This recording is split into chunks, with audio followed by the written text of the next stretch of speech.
Salam əziz dostlar, əziz izləyicilər. Bura Cəlilabad rayonunun Təklə Məlik Qasımlı yoludur. Biz aylardır, illərdir Cəlilabad rayonunun Təklə Məlik Qasımlı yolundan danışırıq ki, yolun alt qatı yoxdur. İndi görülən mənzərəyə bax. Bu yol 2022-ci ildə istismara verilib, çəkilib, verilib 20 minə yaxın əhalinin ixtiyarına ki, bu yoldan 20 min əhali istifadə eləsin. Biz özümüzü öldürürük ki, bu yolun alt qatı yoxdur.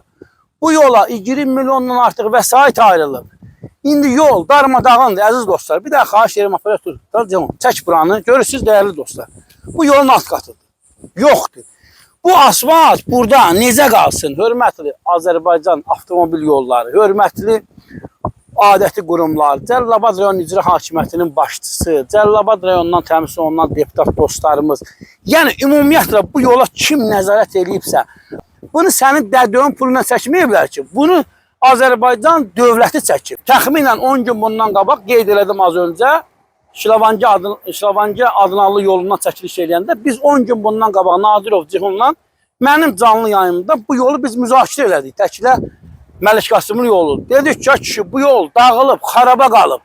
3 ilə asfalt yol dağıla bilməz.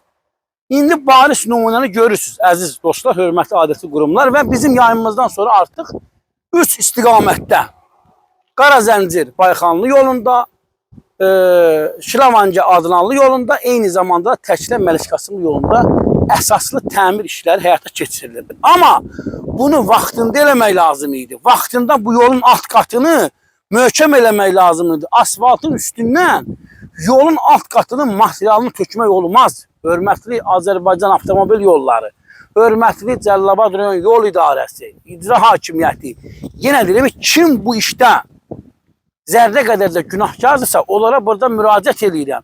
Bu yolu yenidən çəkinək ki, bu yol dağılacaq. O 20 milyon vəsaiti də Azərbaycan dövləti sizin burnunuzdan gətirəcək.